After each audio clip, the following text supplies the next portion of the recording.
Hello and welcome to your astrological vibrations for Monday, September 23rd, 2024 by Gaia Blooming. I am Mimi, and our energy mantra for today is, I love the feeling of inner peace. And so technically I'm recording this on Sunday for Monday.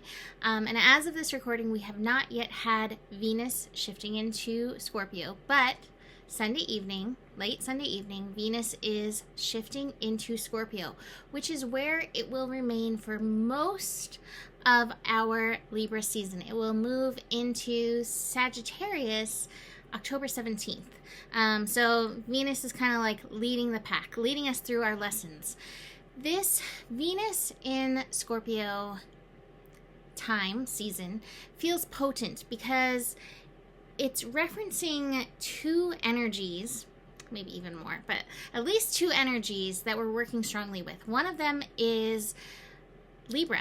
So Venus rules the sign of Libra. And so having Sun in Libra, having an eclipse come into Libra, having the South Node in Libra, and then Mercury down the line, this kind of will impact the Libra essence. It'll make it a little bit more spicy.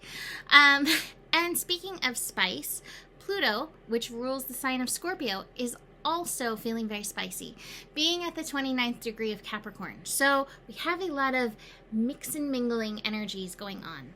I would say, as a Venus and Scorpio person, one of the words that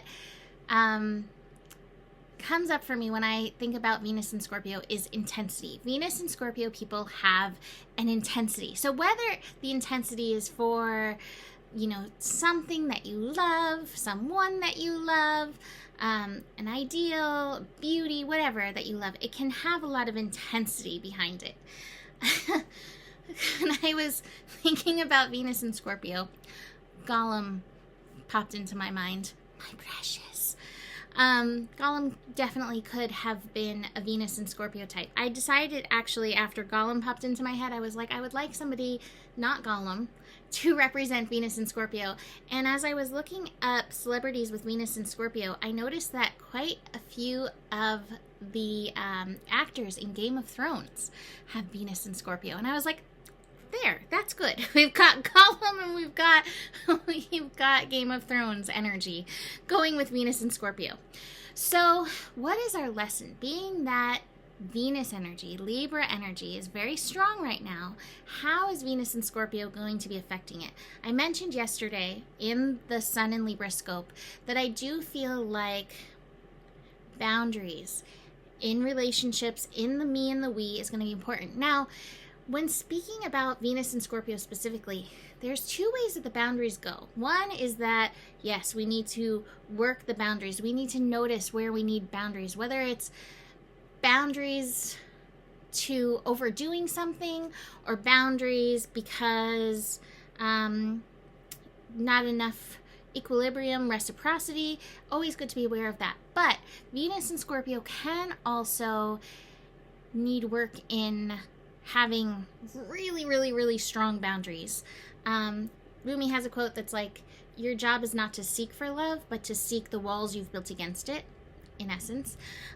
Venus and Scorpio can be that energy. So having your awareness of whether you need to build some boundaries, take some down, maybe a little bit of both, that's going to be definitely important at this time. What else comes to mind with Venus in Scorpio is guilty pleasures. And I say guilty pleasures because I think for most of us, guilty pleasures can be like enjoying a donut or watching like a soap opera or something like that, something minor. Venus in Scorpio encourages you, like what you like, love what you love. That's cool. Be willing to own that energy. It doesn't have to be guilty. But being that we are seeing some interesting things happening in the media with people, it's also really great to check yourself and check your dark side. There's been talk with the P. Diddy thing that he was shocked that he was being arrested. And I looked at his chart. I really don't want to dig too deep into it, But I feel like he was like, what? I was just, living. We got to check ourselves. That's part of the job of Scorpio, is to like look at our dark sides and, find balance in that. So for a good portion of us, we're good. But sometimes there's things that we need to look at. And so Venus in Scorpio, especially in terms of relationship, this is really a powerful time to be doing it. Again, hand in hand with that South Node in Libra and the Sun in Libra energies that we're working on. Venus in Libra also encourages intimacy. And this is not necessarily just with somebody else, but it's with yourself, around pleasures, around your personal worth. Venus in Scorpio might show you where you have some pockets, some mud holes, where you need to do some worth work. So that can be really powerful. It can also be about money, the feeling of survival tied to money. It can also be the feeling of survival tied to your work and your gifts and your talents. So be very aware of this. Venus in Scorpio is definitely very dynamic, and it can take you, it can take you down to the lowest levels. But there's alchemy available when we're willing to look at these levels, right? I always like the Jung quote, "The cave you fear to enter holds the treasure that you seek." Is that Jung or is that Joseph Campbell? It's one of those dudes, right? So we want to be able to dig into these caves. What I would say is watch for obsessiveness with anything with Venus in Scorpio, and notice if this obsessiveness is serving you or if you're putting a lot of energy into something that is not as valuable to you. With any sign, we can always work with the polarity, right?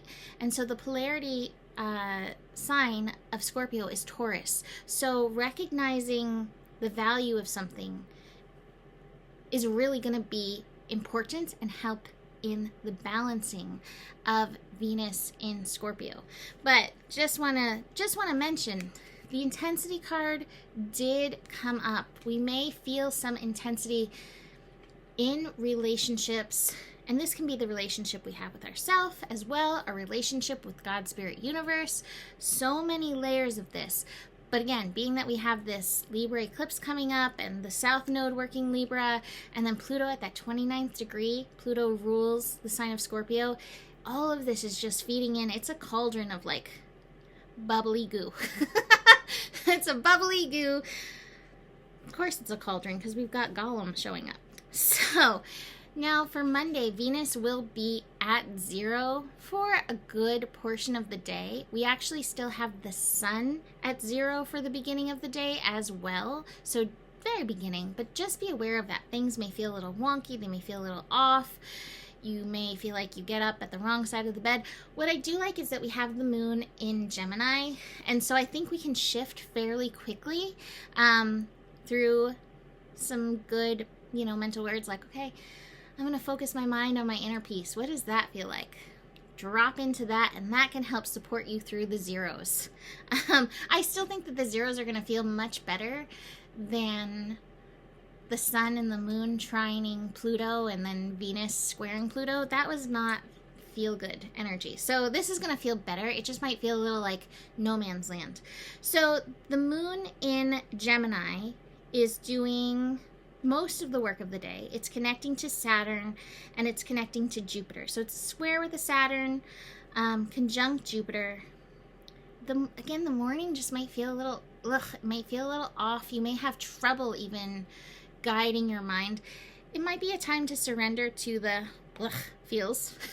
They don't last. And sometimes we need to go through them, and sometimes they actually have some enlightenment for us, and sometimes they can help us with bringing us the contrast, show us where we want to go. Okay, so just realize that in the morning. But I do think by the time the Moon and Jupiter are meeting, that's going to light things up a little bit, enlighten our mind. We may have some good ideas. We may have a good connection or conversation. Gemini energy is always about the connection. So chances are there's somebody who you connect with who just lights things up for you. You may be that light for somebody. So just keep that in mind with these energies. I also want to mention that, speaking of spice, we have Black Moon Lilith hanging out at 22 degrees in Virgo. And so there's a little bit of an inconjunct with Chiron. And that may be some of the energy that we're facing too. Facing that Lilith, facing part of ourselves that carries shame or carries some kind of wounding that makes it want to hide. Shame is often connected to that Lilith energy. So there may be some of that that's coming up for healing. And again, that might be some of the that we have to face. But if you face it, you can leverage it. You can heal it. You can work these energies. It's better than hiding it. It's better than shooing it under the rug. And I actually decided to continue with the Divine Abundance card. Since we have the Sun in Libra, we're continuing. And I got the Individuality card. And I feel like Lilith owned her individuality. And we're all called to do that, right? So it says every person has their own personalized study plan in this Earth School. And truly none of us know what that is and how it should be. And we're not really here to judge others, but we can, cheerlead ourselves, pat ourselves on the back for showing up in and for that. So what other cards do we have? Oh, we do have, this from now on is the Golem card, because when I was picturing Golem, I was also picturing the Miser, my precious. We've got some intensity, and we've got some things that we're holding on to. We've got some things that we've been obsessing over. And I think this cycle of Venus and Scorpio, we may have some kind of reckoning with this energy. This may be something that's old. We've got the Inner Child card. It also might be something that we're not really conscious of, but it's going to come up and show itself. So watch where you suddenly feel that, my precious energy. I think Golem is the perfect spokesperson for Venus and Scorpio. So, besides me and Golem together. So, watch for where, suddenly something's, triggering you, and you're like, oh, what is this? And see how this may apply. I also want to mention, we've got the Stress card. The Stress card's a card of trying to do too much. With the Moon in Gemini and the Sun in Libra, we can tend to want to put our fingers and hands in everything. Like, what's this? What's this? I can do this. I can do all the things. So watch for that. And if you feel yourself getting overwhelmed, this is also the card where I say you need to take your monkey out for a walk. If you don't take your monkey out for a walk, you are going to land on your butt. Take your monkey out for a walk, recalibrate, refresh your brain. Maybe this is where you want to connect with somebody and talk it out. It's always amazing what perspective somebody else can bring. And with Venus and Scorpio, it's really great to have those conversations with people you can be truly open with, because there's so much healing and insight that can come from those who love us, those who can love us even in our Golem. So we're going to leave that there for today. You can book a reading with me. Email me, mimiclark@gmail.com. And the better it gets, the better it gets. There's more than enough love in the world for you. You have the power. And remember who you are, for you are the solution. Namaste.